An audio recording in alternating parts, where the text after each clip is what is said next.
sometimes AI doesn't give you what you want. And so we have to understand, how do you best prompt AI so that you're more likely to get what you want?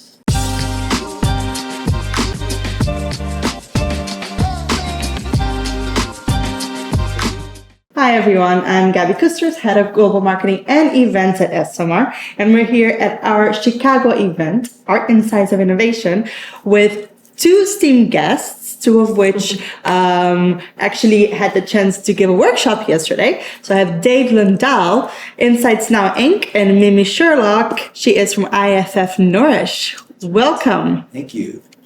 Before I start, I always love to ask my guests to introduce themselves and tell the audience about your companies and what you do. I think it's nice to kick off that way. Sure. Mimi. Yeah, sure. Mimi Sherlock, and I am the lead for consumer intelligence at IFF Nourish. And Nourish really is covering food and beverage. So I lead the global intelligence group for the food and beverage group, and IFF is really a specialty ingredient company. So we supply all types of ingredients, flavors, and other ingredients to consumer product companies. Nice. Yeah, so Dave Lundahl, I'm the founder and CEO of InsightsNow. And InsightsNow is a marketing research and consultancy. We work in consumer packaged goods, in product innovation and renovation, and bringing insights to help companies make better decisions and applying behavioral frameworks to really understand why people do what they do. Interesting. Now, before we start talking about the workshop that you did yesterday and the content that you covered, how did you get together? How did IFF and InsightsNow decide to work together? What was the purpose of this merge?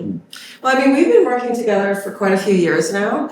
I originally, I think, tapped into InsightsNow many years ago just because they have some really unique behavioral methodologies. And at IFF, we were really interested, especially in understanding people, not just consumers, and just human behavior, and then the consumer. And InsightsNow has had, over the years, some really great methodologies, and that's just kind of, I think we were able to connect on a few great opportunities and work together, and we've been working together ever since. Yeah, I mean, Mimi is a lead thinker in the industry. And because of that, because of generative AI is such an important topic today, I reached out to Mimi because we were working in this area, and I knew that she must be also, as her team is exploring this.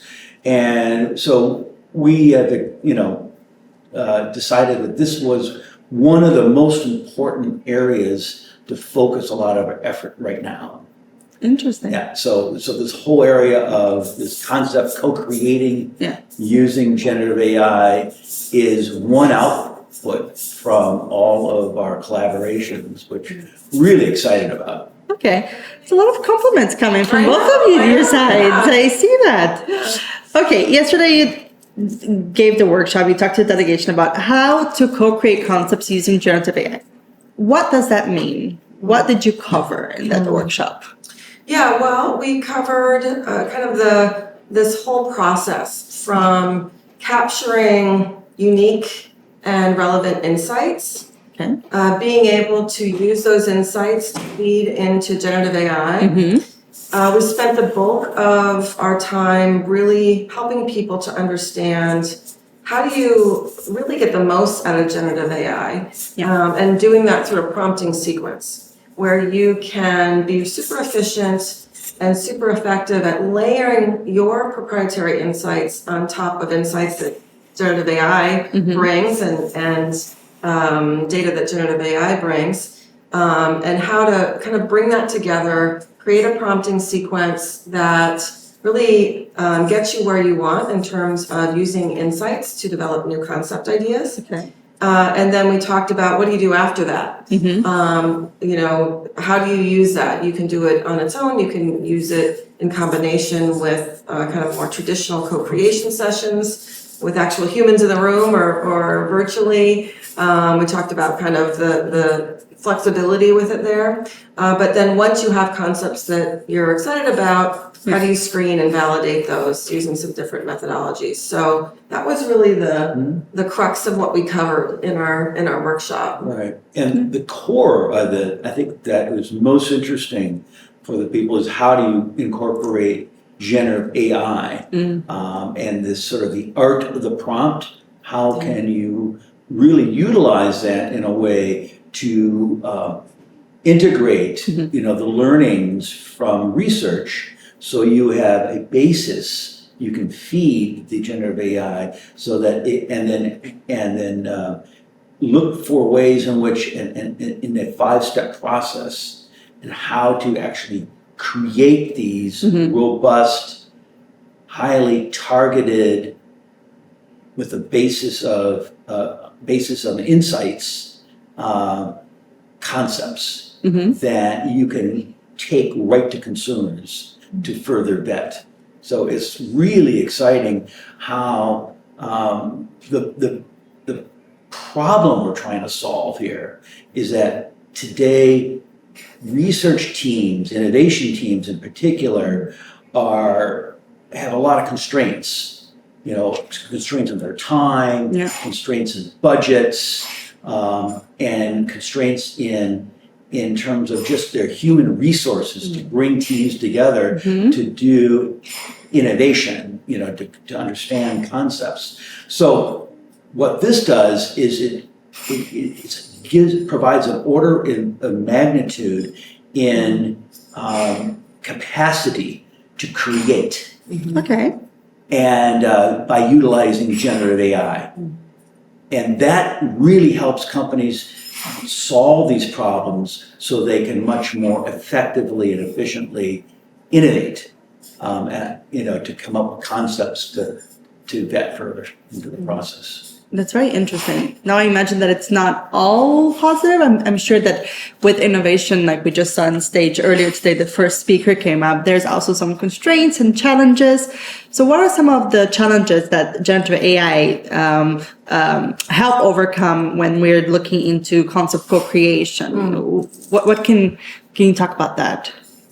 In terms of the challenges with the AI? Yes.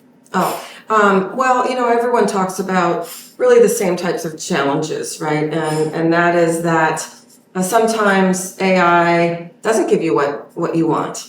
And so we have to understand, how do you best prompt AI so that you're more likely to get what you want? And really being more aware of understanding that even though AI seems like it's another human kind of talking right back to you, it's not. And so it's super important, the context that you feed it.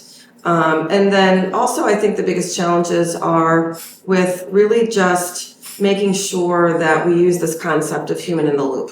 And that is that, it's the human is really driving the process. And so if you're not getting what you want, you have control over that.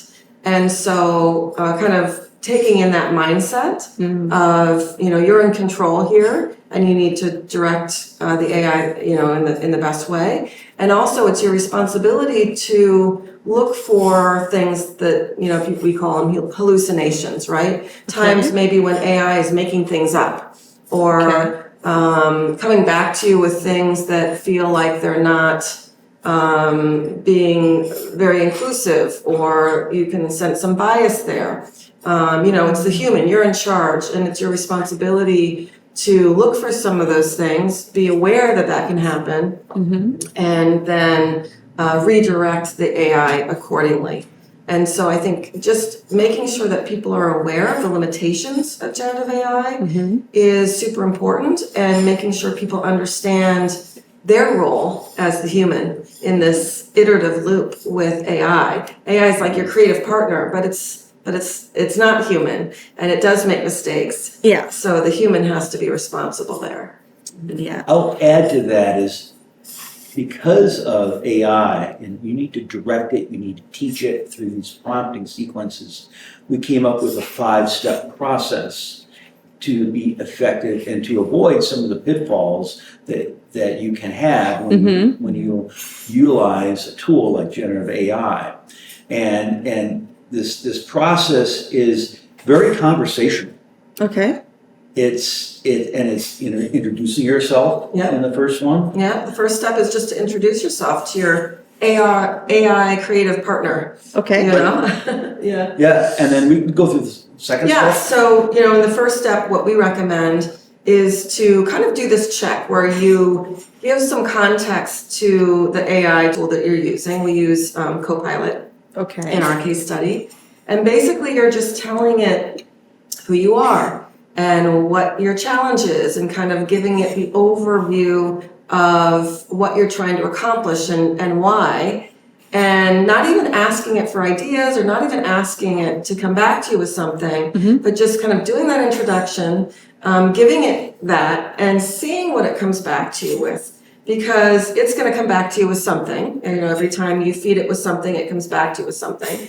And that's the first check to make sure whatever it comes back to you with makes sense and that they're understanding your challenge in a general way. So, you know, if I say, hi, you know, I'm an insights professional working in the bakery space, which we were doing for this case study, and I'm looking to come up with new ready-to-eat products in the bakery for the U.S. consumer group, right? And you give it a little bit more context. It'll come back to you and say, wow, that's a really cool thing that you're doing, right? Yeah, it always answers. Like it's human and usually in a pretty positive and friendly way. And just by doing that first step, before you even get into the details of what you want it to generate for you, you're doing a first check and you're giving it some added context that's going to help you along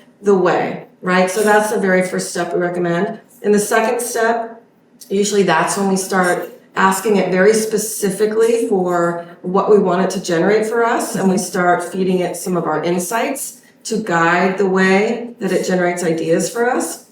In the third step, what we like to do is kind of stretch it a little bit more, just like you would in an ideation with a regular team of people, and that's to take another step and stretch the thinking even more, getting beyond some of those first ideas that it comes up with. And in our third step, what we do is we introduce a deliberate creative thinking tool, and we basically ask the generative AI to generate even more additional ideas using a specific creative tool. And that's a creative tool that we've chosen because that creative tool really fits kind of the objective of our needs.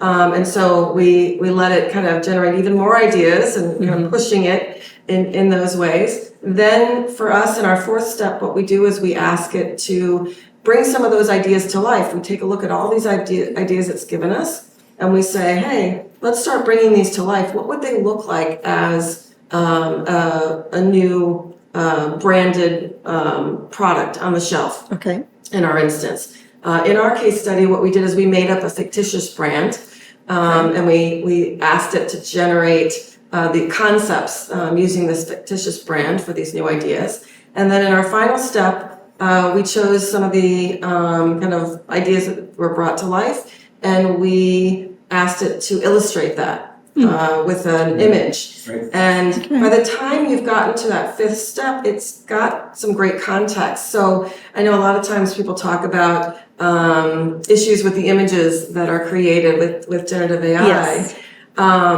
Yes. But I think, you know, once you have been feeding it all this context and having this iteration, many times for us, what we find is when we ask it to develop an image, we're doing pretty well there. It's given us some pretty good images. And if it doesn't, we just tell it how to tweak it. But we have some pretty good luck using this 5-step process and getting images that are pretty usable and pretty amazing. By the end of the 5 steps. Yeah. I'll add in that second and third step, I think, are really important. Second step is where you're feeding it insights based on prior research. Yeah. And so the model that we used in this case study, which was looking at baked goods and trying to find what are some of the biggest opportunities in baked goods, is we did something. We looked at moments of people's lives where they're using baked goods, and we looked at the context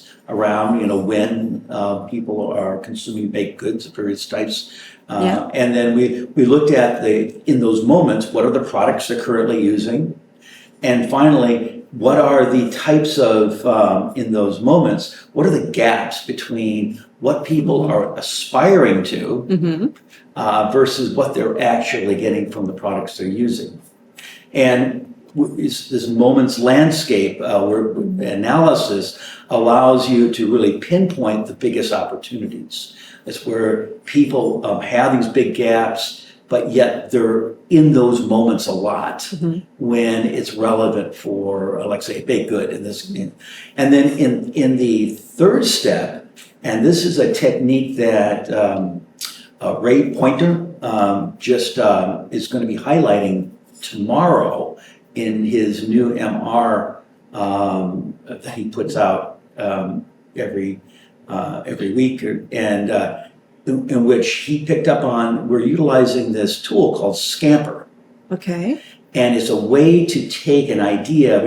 We took Little Debbie's as a type of Little brand, Debbie's snack cake, and we said, okay, how could you create many twists off of that? Kind of riff off the Little Debbie. So everybody knows Little Debbie's. It fits really well with the moment that we're looking at. Like this is like an evening indulgent type of moment for people. So people eating Little Debbie's, But how can you take Little Debbie's and create many twists? And so Scamper is a tool that has been around for a long time that people that are creatives or people that are facilitating these types of sessions for co-creation use. And so Mimi was able to train generative AI of what Scamper is, and now we just say, use Scamper, and it knows. And it was able to create not just one, but many different iterations and concepts that you could then bring to consumers.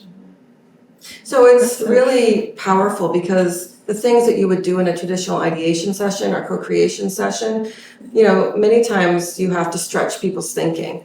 And you can do the same with generative AI to help it generate even more additional ideas in the direction that you want. So again, you're the human in control. You choose the tool, you direct it. And see what it comes back and see how well it works. And if it's not working, change the direction, tweak your prompt a little bit more. And it's really, anything is possible. You just have to know how to tell it what to do. That's very impressive. But again, with this 5 steps, what you mentioned about hallucinations, we have to keep checking throughout. Yes. So at the end, you do have, like you said, a trained product that does deliver interesting and useful, even images, because I know what all the comments that we get from AI generated images. So that's very interesting. I want to go back to the case study because I know that you gave the workshop yesterday, but the case study is really the essence of this partnership between you two. So what were the findings? Can you talk about it, or is it confidential? We can talk a little bit about it, kind of in general. I obviously was a client in this situation. And I work for an ingredient company, and we serve the bakery category and many customers in the bakery category. And so we were looking to figure out, how do you innovate in this category? Because it's pretty... it's been around, it's not a new category. It's been around for a long time. There's a lot of different products. It's pretty sophisticated. And so we really needed to find some way to figure out, where the innovation could be. And this moment's landscape really, obviously caught our eye. It was a great tool. And through that, we got so many different insights. As Dave mentioned already, kind of I would say the first layer of insight are just, what are these moments of opportunity? What are the moments? What do they consist of? What are people doing in these moments? How are they feeling? How do they want to feel? what time of day is it? You know, are they alone? Are they with other people in these moments? So really insights around understanding these moments. And really, again, it's all about bridging that empathy gap with the consumer and truly being able to be like, okay, I get it. I understand what people want in these moments and where they're at and what's happening. And then really the next layer of insights really was diving into what are they currently using? What's working about that? What's not working about that? And getting just tons of data points around, okay, now that we understand that moment, now we've got data points to guide the innovation in that moment.